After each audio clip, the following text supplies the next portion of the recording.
मैं विमल कुमार और आप देख रहे हैं विमल विथ न्यूज। जैसा आप जानते हैं कि आज संत मत सत्संग के पुरोधा महर्षि मेहीदास जी की जयंती है और इस शुभ अवसर पर मैं झारखंड के गोड्डा जिला अंतर्गत पथरगामा प्रखंड के कस्तूरिया गांव के महर्षि मेही भवन में हूँ। कितना प्यारा सजा है तेरा द्वार ओ बाबा। देखिए कितना सुंदर इनका जो भवन है, सत्संग भवन। जिन्होंने ये सोचा होगा, ये पर्यावरणीय दृष्टिकोण से ठंडी ठंडी पूर्वैया हवा चल रही है, आम के वृक्ष हैं, लोगों के मन को आह्लादित कर रहे हैं। और ऐसे में देखिए हमारे संतों की यहाँ लगी है कतार। की नाम मेलो काका? रामचंद्र शाह। घर ही मेलो काका? हाँ, कसूरिया। तो सत्संग माने ही? हाँ। कितने दिन से माने ही? बहुत दिन से। बहुत दिन से। इस सत्संग माने का कारण की हो काका? बहुत पुण्य भागी। पुण्य भागी। रोज कीर्तन भजन करें? हाँ, सत्संग ध्यान भी करें? हाँ, ध्यान भी करें। आज जो यहाँ आए ही तो किरण लागो हो। हमारा सब दिन बढ़िया लगा। सबसे बढ़िया लागो। सब दिन बढ़िया। सब दिन बढ़िया लागो। आप देख रहे हैं कि मनुष्य के जीवन की कई दशा होती है, बचपना, जवानी, बुजुर्ग अवस्था और ये जो अब इनकी अवस्था है बुजुर्ग से हट करके जो 65 से 70 साल के बीच में होते हैं, वो वृद्धावस्था के दौर में। लेकिन वृद्ध है नहीं, मेरे चाचा आज भी बहुत मजबूत हैं। हम लोगों से हमारा नहीं तो मजबूत है ना काका? 70 साल। 70 साल भे गलो। 70 साल के बूढ़े में भी आई नई जवानी है। हमारे चाचा देखिए, यहाँ आज के समय में लोग क्या करते हैं, भोरे हुआ उधर गप कर रहा उधर, और भोरे कुछ हुआ या नहीं चला गया वो हटिया में जहाँ पर बिकता है। और हमसे एक फिर जुड़ रहे हैं। क्या नाम हुआ भैया आपका? सुमन शाह। तो आप भी यही के हैं? हाँ, ये कमेटी का अध्यक्ष हैं। तो बड़ा हंसे की बात हो। आनंद आ रहा है पूरा। आनंद? क्या आनंद आ रहा है? गुरु जयंती का अवसर पर। गुरु जयंती का अवसर पर। कितना दिन से आप सत्संगी हैं? सत्संगी है यानी 25 साल से। 25 साल से सत्संग, संतों का संग, जहाँ पर अच्छे अच्छे विचार के लोग होते हैं वैसे को हम सत्संग कहते हैं। और सत्संग जहाँ पर अच्छे बातों को सुनाया जाता है, पढ़ाया जाता है, जहाँ पर जिन अच्छे अच्छे बातों की चर्चा होती है, ज्ञान की चर्चा, अच्छे विचारों की चर्चा, उसको हम सत्संग कहते हैं। जहाँ पर एक नैतिकता है, आदर्श है। और सुमन सर को मेरे चैनल में जुड़ने के लिए बताया। और देखिए हमसे मिल रहे हैं बुद्धदेव शाह। बुद्धदेव शाह, बुद्ध और देव दोनों है। एक और बुद्ध है तो दूसरे और देव, देवों के देव महादेव, लगते हैं महादेव के जैसे। आप कितने दिन से इस लाइन में हैं? हम लगभग 40 वर्ष से। 40 साल से। मैंने 1974 में हम दीक्षित हुए हैं। हाँ। तो इस लाइन में आने का कारण क्या है? ये लाइन सबको आना है। आज नहीं आना है, आज नहीं आई, कल नहीं आई, लेकिन आना ही होगा।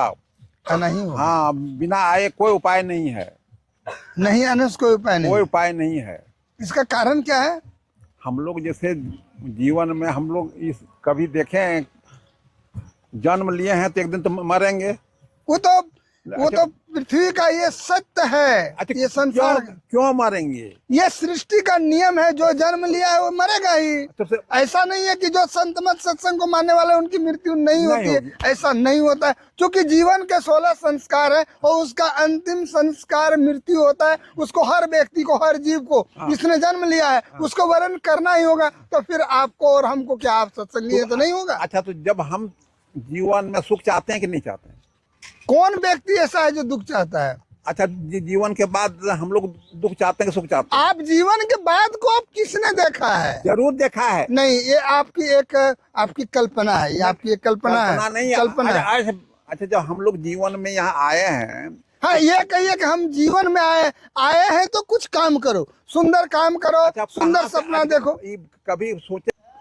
एक सुंदर भवन बना हुआ है और आज देखिए क्या सुंदर भोजन बन रहा है, क्या सुंदर परवल है। खाना बनाने वाले लगातार देखिए श्रम सेवा, श्रम दान करने के लिए मुस्कुरा रहे हैं। और देखिए मैं दिखा रहा हूँ क्या महर्षि में ही आश्रम, लाल मैदान कस्तूरिया नाम जो है, नाम वाला कस्तूरिया एक सुंदर नाम वाला है। और यहाँ पर देखिए आज 2 बजे दिन से संत मत सत्संग होगा। और देखिए कितना रमणीक माहौल है, जहाँ पर लोग आकर के आते हैं, ध्यान करते हैं, बैठते हैं, इसका आनंद उठाते हैं। मैं दिखाता हूँ इस भवन को, कितना सुंदर है, एकदम सारे चीजों से आह्लादित है। रति सद्गुरु मिलवै सर्वाधार, मंगलमय मंगल करना विनवो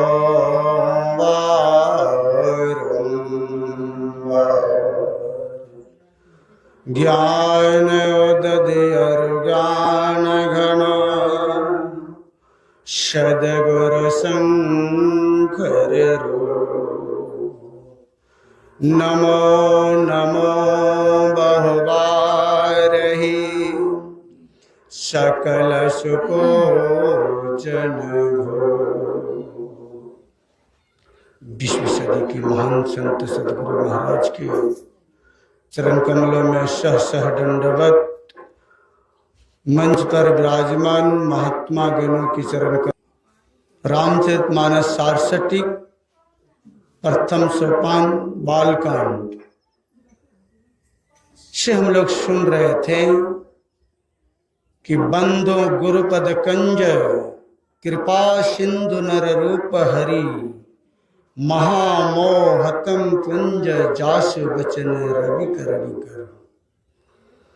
कहते हैं बंद गुरुपद, गुरुओं की चरण को वंदना करने के लिए। और कहते हैं परमात्मा का जब मौज होती है तो नर रूप में हरि का दर्शन भी होता है। इसलिए कहा ना गुरु बंदो गुरुपद कंज कृपा सिंधु नर रूप हरि, मैंने जब परमात्मा की असीम कृपा है होते हैं तब नर हरि का रूप में ही दर्शन होते हैं। तो कहने की भाव है गुरु महाराज भी, जो आज गुरुदेव की जन्म दिवस है जिसको बोलते हैं जयंती, और आज का ही दिन में गुरु महाराज का जन्म हुआ था।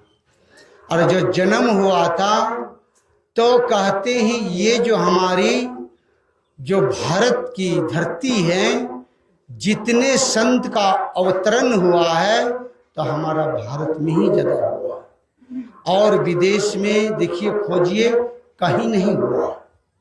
क्योंकि ये भारत की भूमि एक ऐसा है कि हर संत भी यहाँ आने के लिए मौजूद है, कभी नहीं पीछे।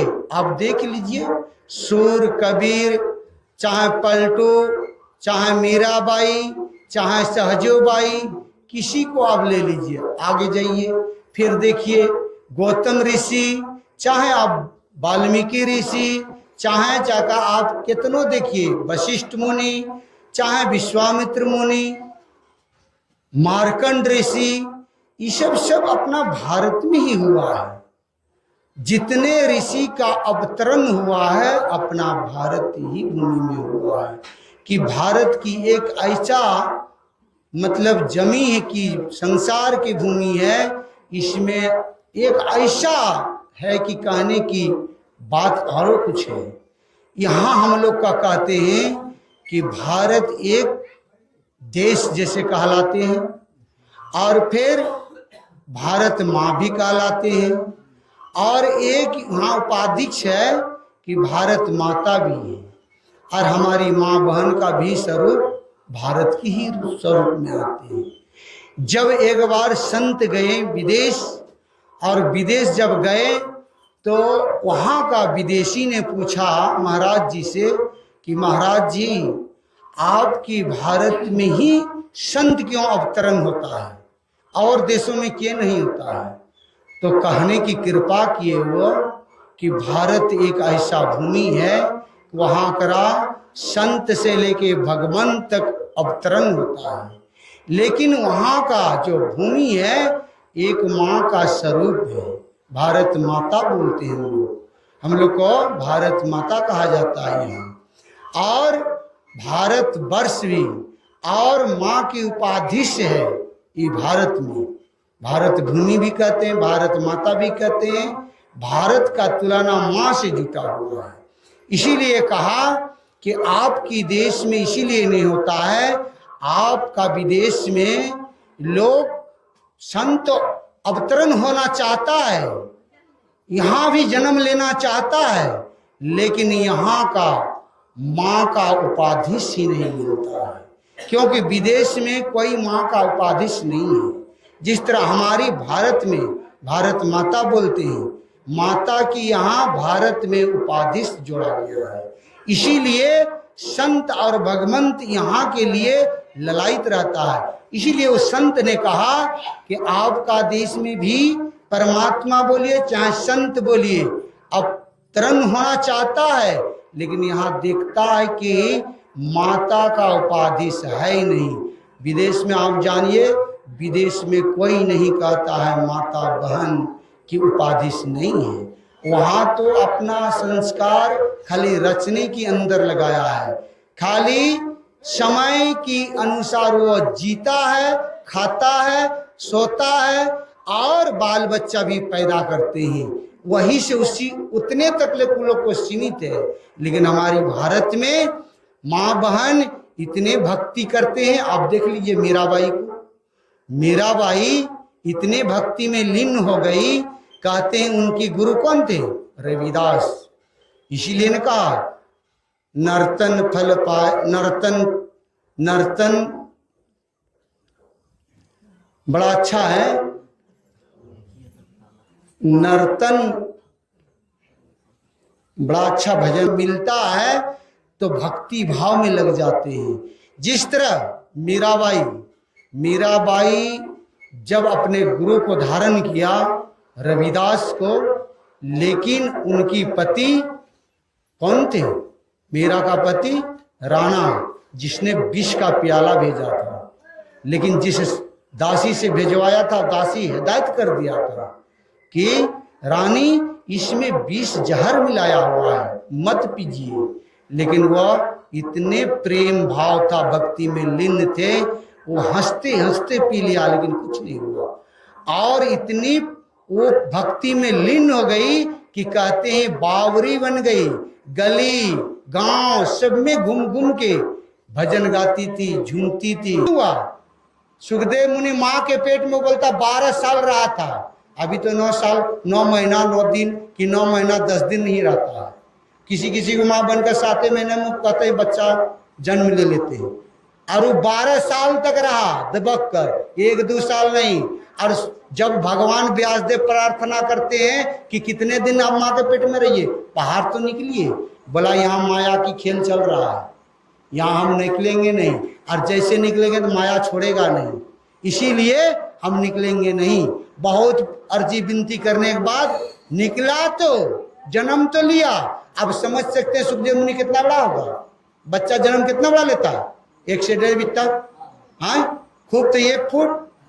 अब वो बच्चा जन्म लिया और चलते बनाओ जंगल की तरफ। अब बच्चा जाता होगा तो कैसा लगता होगा? 1 हाथ का 1 फुट का बच्चा खुदर खुदर खुदर खुदर जा रहा है, और उधर से व्यासदेव बोला अरे सुनो तो, रुको तो, बोला बहुत सुन चुका हूं मैं, बहुत देख चुका हूं, आप मेरा 1 बार पिताजी बने हैं, हम आपका पिताजी कितना बार बन चुके हैं, लेकिन 1 बार भी आपको नहीं रोके हैं। लेकिन 1 बार मेरे पिता बनने के लिए आप इतना अर्जी विनती कर रहे हैं, और कुछ नहीं सुना, चलते बना जंगल चला गया, तपस्या करके नंग धड़ंग थे। और उस सुखदेव मुनि को जबकि परीक्षित राजा को श्राप लगा था, तो ब्रह्मा जी का आवाज सुना। वो ब्रह्मा जिसको हम लोग बोलते हैं शब्द साधना जिसको कहते हैं, जो कुछ शब्द साधना सुनाई पड़ता है, वही ब्रह्मा जी का आवाज सुना कि तुम यहाँ क्या बैठे हैं, अब जाइए, आपको बुलावट हो रहा है। वहां से आया, लेकिन व्यास मुनि को लगा कि सुखदेव मुनि हमारा इतना बड़ा हो गया, लेकिन कथा करने के योग्य है कि नहीं, उसको परीक्षा लिया जाए। अब परीक्षा लेने के लिए कहाँ भेज दिया, पत्र लिख दिया। अब पत्र लिख के थमा दिया और भेज दिया जनक राजा के यहाँ, जिसको माँ सीता का पिता जनक राजा के यहाँ भेज दिया और लिख दिया उसमें जनक राजा को, मेरा बेटा सुखदेव मुनि को थोड़ा सा परीक्षा ले लेना, ये कथा के योग्य है या नहीं है, जिसको सत्संग बोलते हैं, भागवत बोलते हैं। और पत्र लगा के दिया तो पहले हिदायत हो गया था। और वो पत्र जैसे अंदर गया, दरबान रहता था राजा के द्वार पर, बिना अनुमति सब अंदर नहीं जा सकते हैं, जब तक राजा का अनुमति होगा तब आपको अंदर ले जाएगा। पत्र लेके अंदर गया, पढ़ा वो जनक राजा, उसी दरबान को कह दिया कि आप जाइए और बोल दीजिए कि अभी मैं काम में लिप्त हूँ, हमारा अभी फुर्सत नहीं है, जब फुर्सत होगा तो बुला लेंगे। और कितना दिन बाहर में रखा, 3 दिन 3 रात खड़े रहा, बिना अन्न, बिना पानी, बिना जल, बैठने तक नहीं दिया। वो सुखदेव मुनि 3 दिन तक खड़े रहा, 3 रात, जरा सा नहीं हिला ना डोला। 3 दिन के बाद द्वारपाल से पूछता है कि चला गया।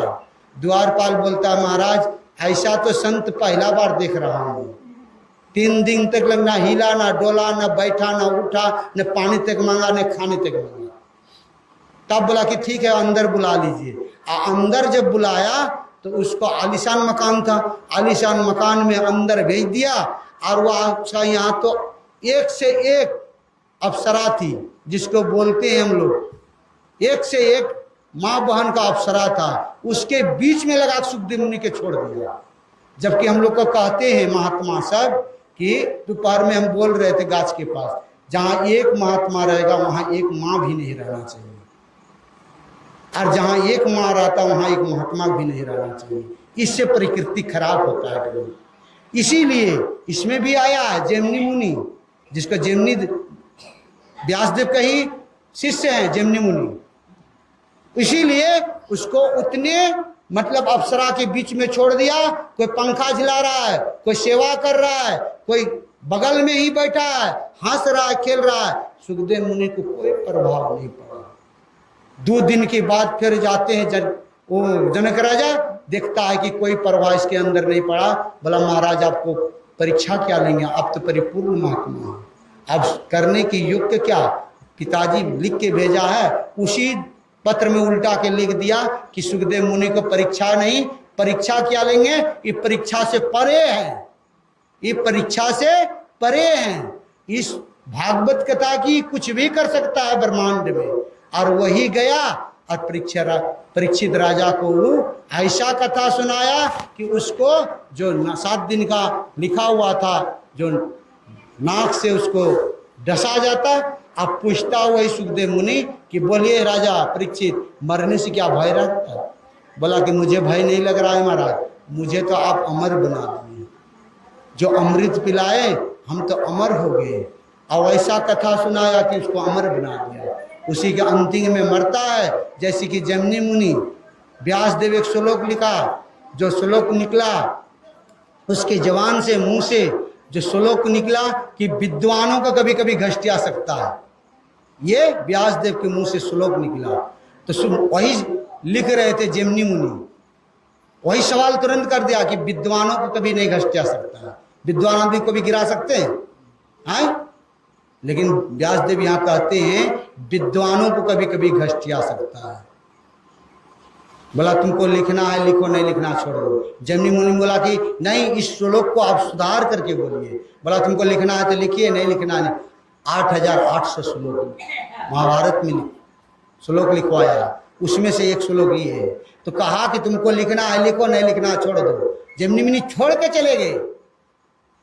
ऐसे भक्ति नहीं होता। और गुरु भी परीक्षा लेते हैं, चला को चले गए। उसका कुटिया जंगल का बीच में रहते थे, अपना कुटिया में चले गए जैमिनी मुनि, चले गए। अब लगा गुरु जी को थोड़ा सा चेला को परीक्षा लेना चाहिए। अभी भी परीक्षा लेता है, गुरु छोड़ता नहीं है, गुरु चेला को परीक्षा लेने नहीं छोड़ता। आप लोग जानते ही होंगे, प्रहलाद को पल पल में परीक्षा लेता था। कितना खौलता हुआ तेल में फेंक दिया, कितना उसको दंड किया, कितना भुगत किया, लास्ट में खंभा में बंधा था। पूछा उसका पिताजी कहाँ है तुम्हारा पिताजी? बोला आपको बोलिए तो कहिए घर में है, नगर में है, ये खंभा जिसमें बांधे हैं खम्मा में है, खड़ग में है, सभी में परमात्मा है। बोला तब इस खम्मा में है? बोला जी। बोला तोड़ के देखा जाए, और वही तोड़ा तो बस नरसिंह को रूप धारण कर परमात्मा प्राप्ति हुआ। अरे हरने का सुक्का, उसका वरदान बड़ी कठिन था। न आकाश में मरेंगे, न पाताल में मरेंगे, न धरती में मरेंगे, न जमीन से ऊपर में मरेंगे, न घर में मरेंगे, न बाहर में मरेंगे, न नीचे मरेंगे, न ऊपर मरेंगे। कहाँ मरेगा? वो तो अमर की प्राप्ति, अमर वरदान था ना। और तब उसको आया सिंगरा ऐसी सिंह का सिंह रूप में जो उसको प्रकट हुए। अब प्रकट को क्या किया? उठाया। और में दिन में नहीं मरेंगे, रात में भी नहीं मरेंगे। इसी समय जो बेला डूबता है, समय नहीं डूबा भी नहीं था और सूर्य ऊपर भी नहीं था, जिसको बोलता आधा, जिसमें माँ बहन सूर्य दिखाते हैं, जो दिखाते हैं संध्यावती, उसी समय में। और उठाया, गोद में लिया। अब बोला बोलिए अभी रात है कि दिन है? और कहाँ ले गया? दरवाजा के चौखट पर।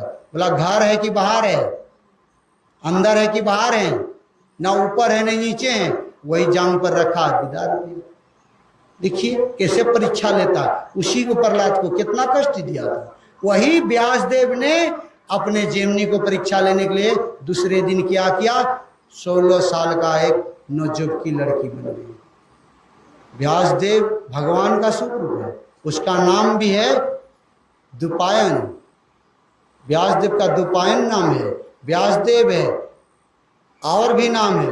तो कहने की परीक्षा लेने के लिए गए, 16 साल का उम्र लड़की के रूप धर के, और शाम के समय में, इसी समय अब बारिश भी हो रहा था, भीगते हुए जा रहे, और जाते जाते क्या हुआ?